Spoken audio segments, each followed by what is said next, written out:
السلام علیکم ورحمۃ اللہ وبرکاتہ۔ سلسلہ ترجمہ تفسیر القرآن میں آج ہم پڑھیں گے لیسن نمبر 41 اور سورہ بقرہ کی آیت نمبر 211۔ اعوذ باللہ من الشیطان الرجیم، بسم اللہ الرحمن الرحیم۔ سوال کیجئے بنی اسرائیل، بنی اسرائیل سے، کم کتنی، آتینا دی ہم نے، ہم ان کو، من آیت نشانیوں سے، بینۃ واضح نشانیاں، ومن یبدل اور جو شخص بدل دے، نعمت اللہ کی نعمت کو، من بعد اس کے بعد، ما جاءتہ جو آ چکی اس کے پاس، فإن اللہ تو بے شک اللہ تعالی، شدید العقاب سخت سزا والا یا سخت عذاب کرنے والا ہے۔ آیت نمبر 212 ہے، زینا زینت دی گئی یا خوشنما بنا دی گئی، للذین ان لوگوں کے لیے، کفروا جنہوں نے کفر کیا، الحیات الدنیا دنیا کی زندگی، ویسخرون اور وہ مذاق کرتے ہیں، من الذین ان لوگوں سے، آمنوا جو ایمان لائے، والذین اور وہ لوگ جو نتقوا ڈر گئے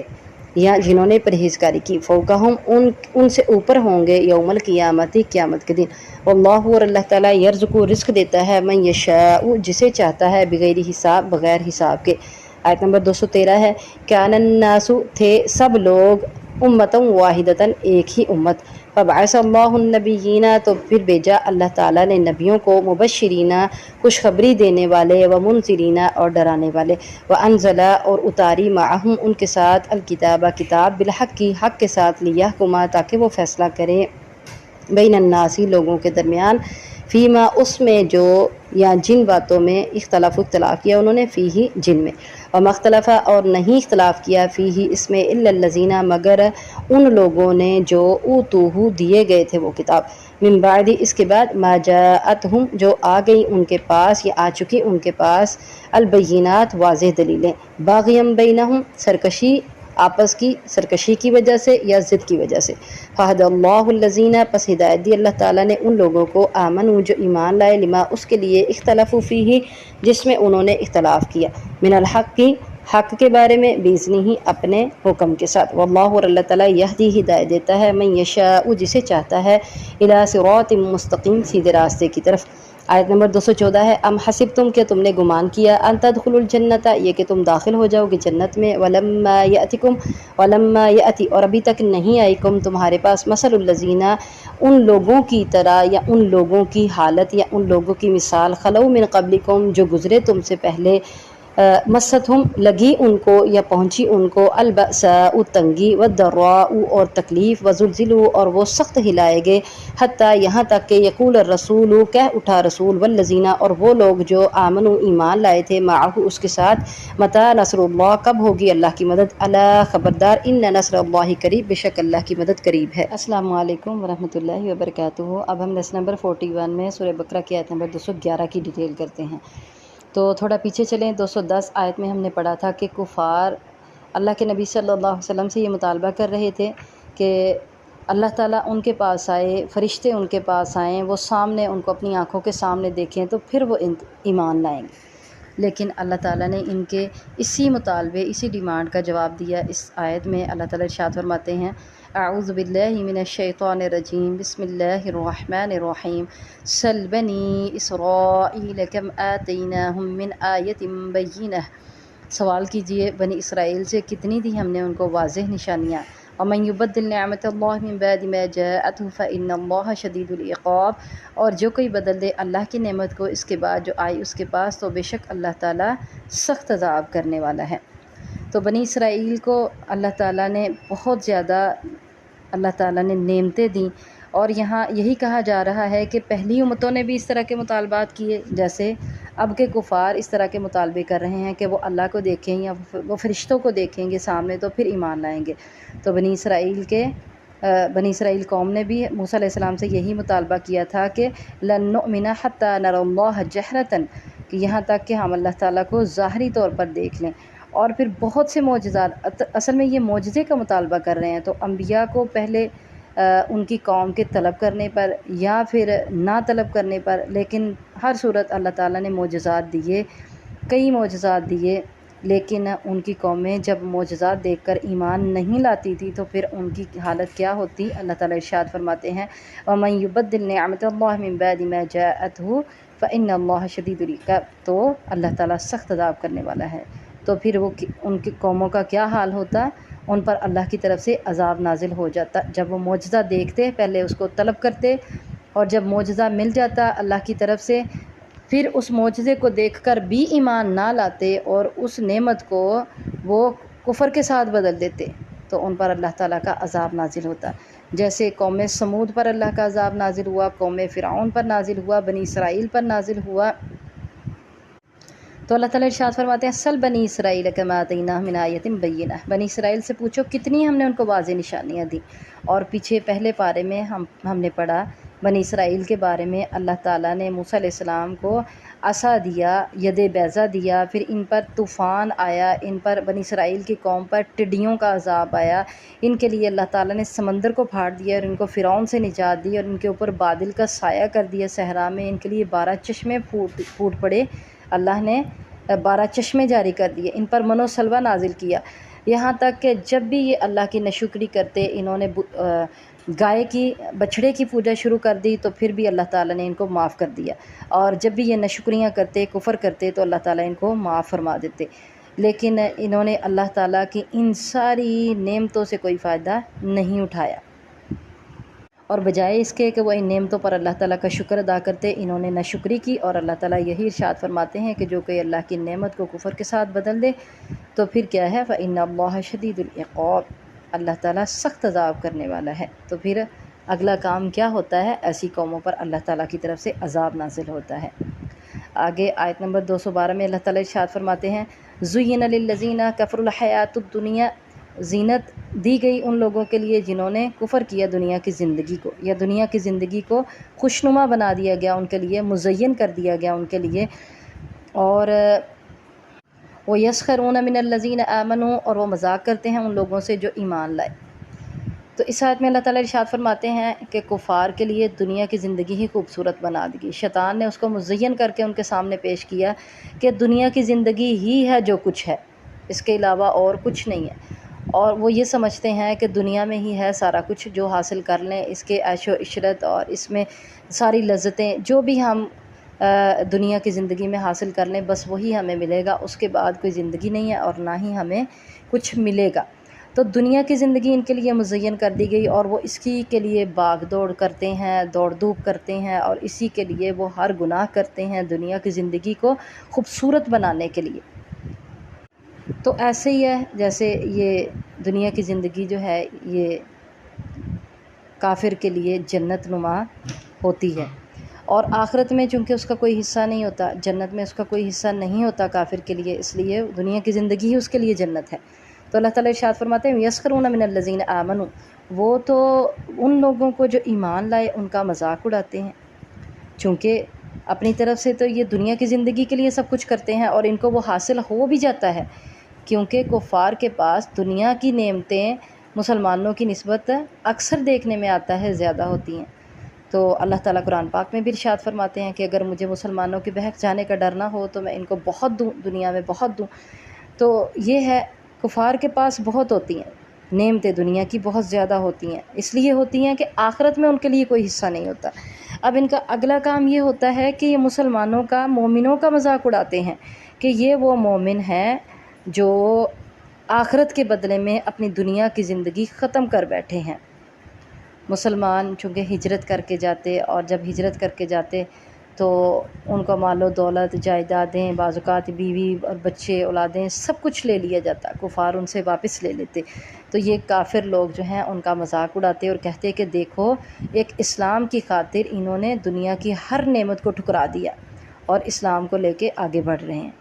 اور یہی حال منافقین کا تھا، جیسے ہم نے پہلے پارے میں پڑھا ہے کہ وہ بھی منافقین جو ہیں مسلمانوں کا مذاق اڑاتے اور سمجھتے کہ یہ مسلمان جو ہیں یہ بے وقوف ہیں، وہ بھی مسلمانوں کا یہ بات کہہ کے مذاق اڑاتے کہ یہ دنیا کی ساری نعمتیں جو ہیں وہ پکے مسلمان بن کے تو اسلام کی خاطر ساری ٹھکرا رہے ہیں، اور ہم لوگ دیکھو ہم تو دنیا کا فائدہ دونوں طرف سے حاصل کر رہے ہیں، کافروں کی طرف سے بھی اور مسلمانوں کی طرف سے بھی۔ تو کفار کا بھی یہی حال تھا، وہ بھی مسلمانوں کا مذاق اڑاتے اور کہتے کہ دنیا کی ساری نعمتیں اسلام کی خاطر یہ ٹھکرا رہے ہیں اور ہجرتیں کر رہے ہیں اور اسلام کی خاطر اپنا سارا کچھ چھوڑ رہے ہیں۔ تو ایسے لوگوں کا، مسلمانوں کا، پکے مسلمانوں کو یہ کافر لوگ مذاق اڑایا کرتے تھے۔ تو اللہ تعالیٰ ارشاد فرماتے ہیں والذین،